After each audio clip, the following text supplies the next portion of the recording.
자, 수원 대일학원 재경관리사 부가가치세 파트 페이지 이제 448페이지 주관식 문제 가볼게요. 자, 문제에서 과세표준은 얼마인가니요. 그러면 일단 과세표준을 생각하기 위해서는 공급 시기를 생각을 하셔야 되는데, 공급 시기는 원칙은 인도주의입니다. 그러고 예외적으로 인도를 하지 못하는 대상이라면 이용 가능하게 되는데, 혹은 사용 가능하게 되는데, 근데 뭐 인도할 수도 없고 뭐 사용하는 것도 아니다, 그러면은 확정되는데 라고 보시면 돼요. 우리 뭐 이제 지문에서는 지금 아래 두 가지는 이제 사실 이제 문제 푸시는데 상관은 없고, 요 문제 푸시는데 상관은 없고, 원칙은 인도주의구나 요거 하나 생각해 주시면 되고, 다음에 요거 말고 이제 문제에 잘 나오는 것 중에 예외적으로 장기할부 판매나 중간지급 조건부나 완성도 기준 지급 같은 경우는 각 대가를 받기로 한대요. 그래서 요거 생각을 해주시면 좋으실 것 같아요. 그리고 제가 옆에 펜 툴을 바꿔가지고 조금 밑줄 긋는 게 똑바르지 않을 수 있는데 그러려니 하고 봐주셨으면 좋겠어요. 자, 그래서 지금 문제에서는 1기 예정신고하고 다음에 1기 확정신고의 과세표준이 얼마네요. 첫 번째, 2월 1일 A정수기를 팔았는데 A정수기를 현금 판매를 했대요. 그럼 지금 나온 게 장기할부 아니고 중간지급 조건부 아니고 완성도 기준 아니에요. 그러니까 인도주의이기 때문에 2월 1일에 지금 물건을 인도했다 그랬죠. 그래서 하단에 이제 써보면은 1월부터 3월, 즉 예정신고 기간은 첫 번째 정수기 A 거 10만원이 해당을 합니다. 2월달에 지금 인도한 게 정수기 A 거 인도했으니까. 다음에 3월 4일에 정수기 B를 판매했는데 정수기 B는 30만원을 할부 판매했대요. 근데 매월 5만원씩 받기로 했대요. 그러면 30만원 나누기 5를 하시면요 6개월 할부겠죠. 그럼 6개월이면 단기 할부거든요. 그래서 장기 할부가 아니기 때문에 원칙 인도주의로서 가셔야 돼요. 그럼 정수기 B의 인도는 언제 했어요? 3월에 했죠. 그러니까 1월부터 3월에 전부 다 인도주의로서 전체 금액을 잡아주셔야 돼요. 그래서 정수기 B도 30만원 전체를 우리가 1월부터 3월의 과세표준으로 잡아주셔야 되고요. 다음에 3월 7일 거 정수기 C를 팔았는데 정수기 C를 100만원 할부 판매했고요. 이거에 대해서 5만원씩 나눠봤는데요. 그럼 100만원 나누기 5만원을 하시게 되면은 20개월 할부를 하신 거죠. 그럼 지금 어디에 해당하냐면 장기 할부 판매에 해당을 하실 거예요. 그러니까 각 대가를 받기로 한 때 공급 시기가 되기 때문에 각 대가를 받기로 한 때가 전부 과세표준을 계산을 하셔야 돼요. 그래서 3월 달에 지금 받기로 한 건 얼마? 5만원을 받기로 했죠. 그래서 정수기 C는 3월 달에 해당하는 금액이 얼마냐면은 정수기 C 5만원만 해당이 되시는 거예요. 3월 달에 받기로 한 금액만. 그래서 1월부터 3월 예정신고에 들어가시는 거는 45만원이 되시는 거고, 다음에 4월부터 6월에 들어가시는 확정신고 부분에 대해서는 정수기 A나 정수기 B는 해당이 없을 거고, 정수기 C 부분 같은 경우는요 4월, 5월, 6월도 각각 5만원씩 받았겠죠. 그래서 각 대가를 받기로 한 때 전부 다 공급 시기에 해당을 하니까 정수기 C는 5만원에 곱하기 4, 5, 6 해서 3개월 15만원만큼이 확정신고의 과세표준에 해당을 하시게 될 거예요. 괜찮으시죠? 그래서 15만원이 됩니다. 확정신고권은. 자, 다음 하단으로 내려가 볼게요. 자, 454페이지 객관식 문제 1번.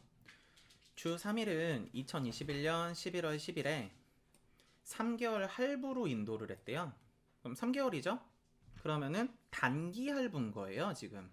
그래서 12만원을 아래와 같이 회수하기로 약정하였다. 이거 부질없는 거예요. 방금 위에서 적어드릴 때 뭐라 그랬냐면은 장기 할부 판매, 중간 지급 조건부, 완성도 기준 세 가지만 우리가 각 대가를 받기로 한 때라고 생각을 해주시면 좋다 그랬죠? 그래서 나와 있는 게 단기 할부니까 인도주의라서 11월 달에 인도를 할 때 전체 금액에 대해서 과세 표준을 잡아주셔야 되는 거예요. 되셨죠? 그래서 답안에 가시는 거 4번. 다음 한 번 더. 생각을 또 하나 해주셔야 되는 게 이제 중간지급 조건부에 대해서 말에 대해서 이제 잘 모르시는 분들이 있는데 중간지급 조건부라는 거는 계약금을 받고 다음에 사이에 중도금을 받고 다음에 잔금을 치르는데 계약금과 잔금의 날짜 차이가 6개월 이상이셔야 돼요. 6개월 이상. 되셨죠? 이걸 이제 중간지급 조건부라고 생각을 하시면 돼요. 괜찮으시죠? 죄송해요. 화면이 잠깐 제가 까매졌는데 제가 이 펜툴을 쓴 지가 얼마 안 돼가지고 조금 단축키 미숙해요. 자, 그러고 요거 이제 말 정리 하나만 할게요. 그러면 돈을 나눠 받는데 할부, 장기 할부나 단기 할부하고 중간 지급 조건부하고 차이가 뭐냐? 이제 이러실 수가 있어요. 그래서 장기 할부 판매 같은 경우는 선, 인도 되셨어요?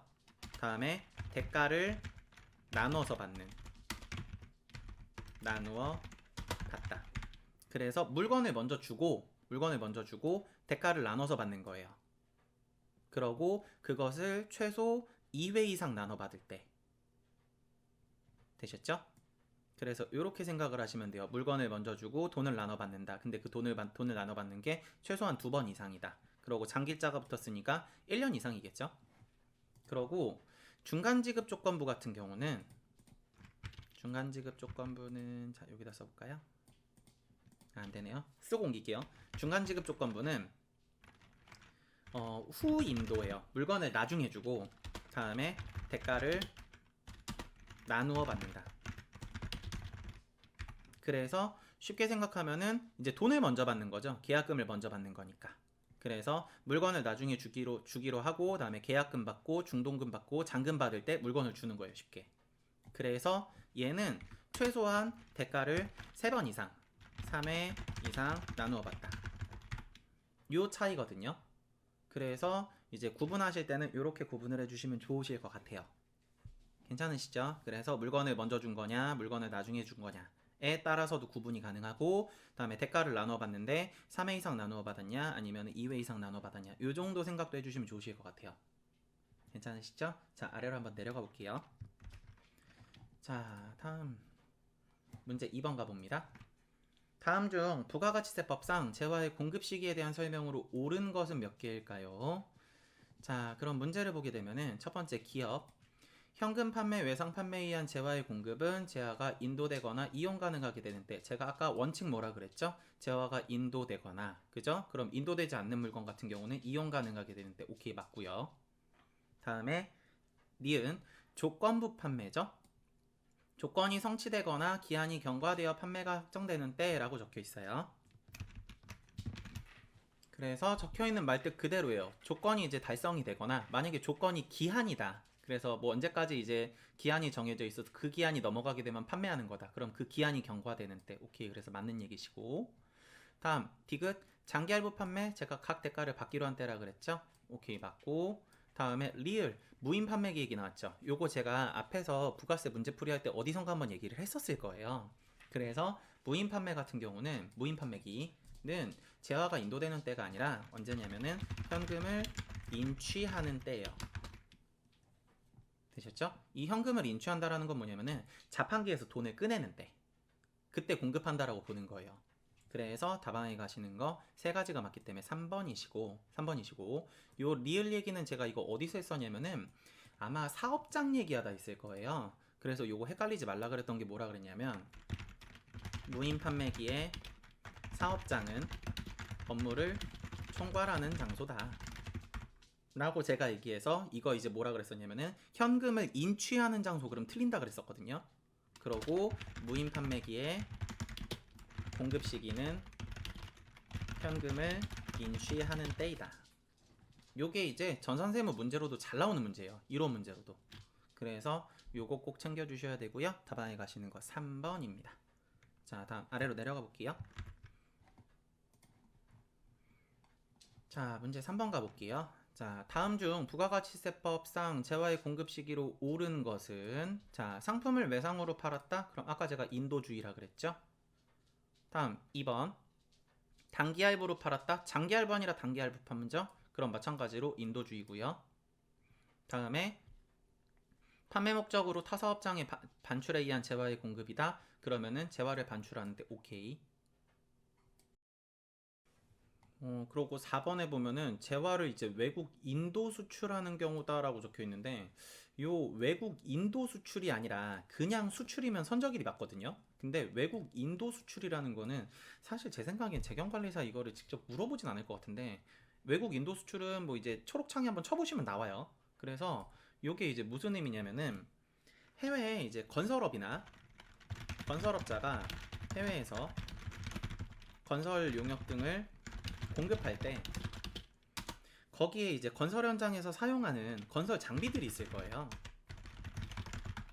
그래서 건설 장비 등을 해외에서 사용하고 나서 건설 장비 등을 사용하고 나서 국내로 반입하는 게 아니라 외국에서 바로 판매하는 것,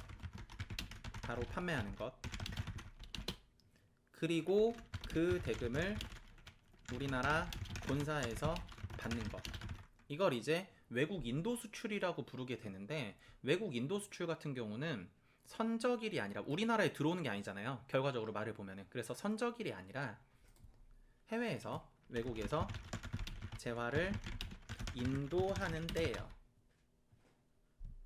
되셨어요?